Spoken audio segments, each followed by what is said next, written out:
Welcome back to another edition of Research Fantasy presents our MLB Pitcher Primer for Wednesday, April 5th, 2017. I'm pretty sure I call it something different every single time we lead into the show, but it is what it is.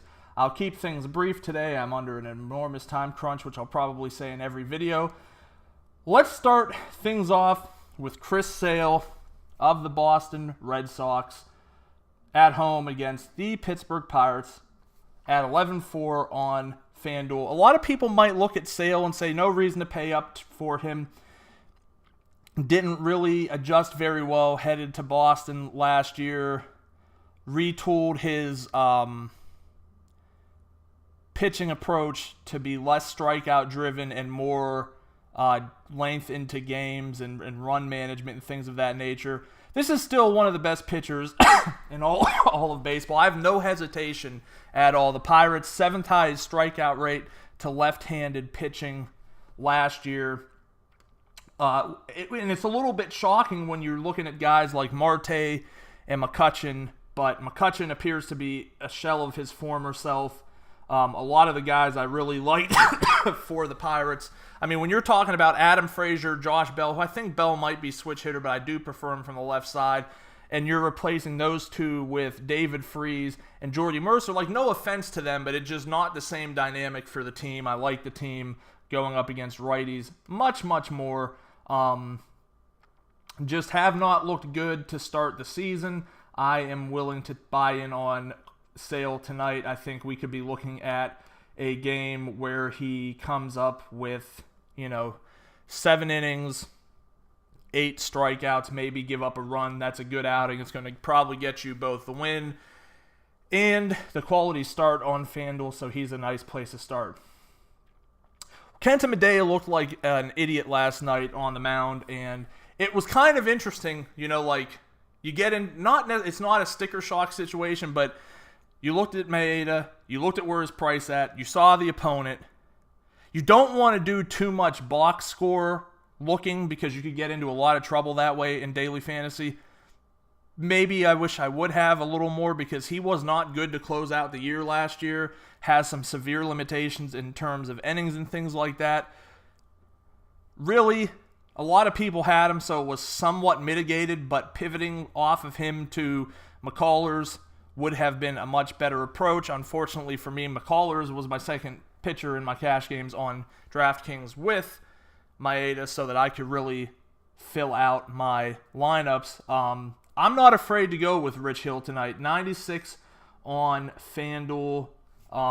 Had a good year last year. This is a pitcher's park.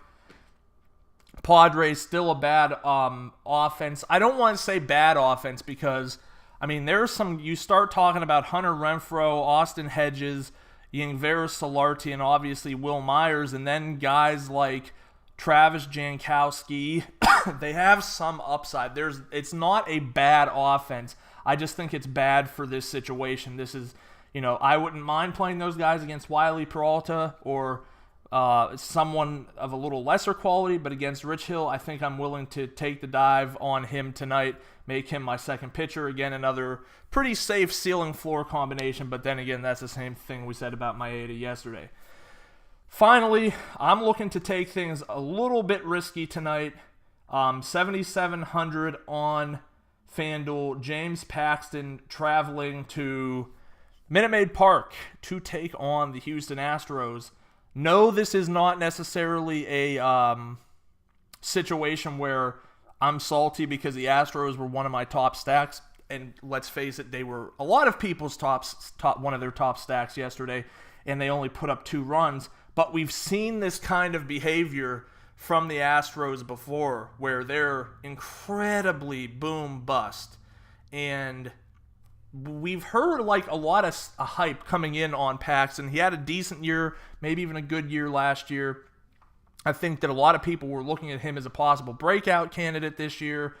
And you're not going to see too many times people picking on the Astros, but I think that's what what merits using someone, because let's say the situations were reversed and Iwakuma had 2 runs of support and the Astros were only able to come up with 1 run. You would have had Iwakuma at extremely low ownership, and he would have put together a decent game for his price. Are you going to be mad at Paxton if he comes through and he gets you into the 30s and possibly gets a quality start and a win? No, he's 7,700. Like, you're buying bats all day, and especially on DraftKings, I'm not sure where his price is at there. I think it's reasonable, but like, he's a guy you might be able to put with Sale, and all of a sudden you've got 38 to 4K to spend on bats, and we really haven't seen absurd pricing take place yet. So I can tell you from doing that strategy yesterday and having Maeda and McCullers, who are two basically,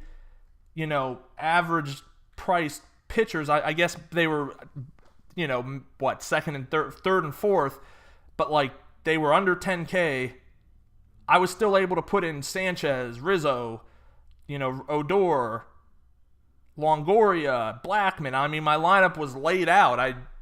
Granted, all of those guys obviously did pretty awful, except for Matt Holliday and Charlie Blackman wasn't horrible. But the point I'm making is, if you want to stack on bats, you can really do a lot worse. I wouldn't suggest this in cash games, but it's in tournaments, it's full steam ahead. So once again, top 3 pitchers for tournaments: Chris Sale, Rich Hill, James Paxton. Make sure to subscribe to the YouTube video below. Head over to researchfantasy.com, sign up for our NBA mailing list. Like us on Facebook, follow us on Twitter at Research and Win, and join us again tomorrow.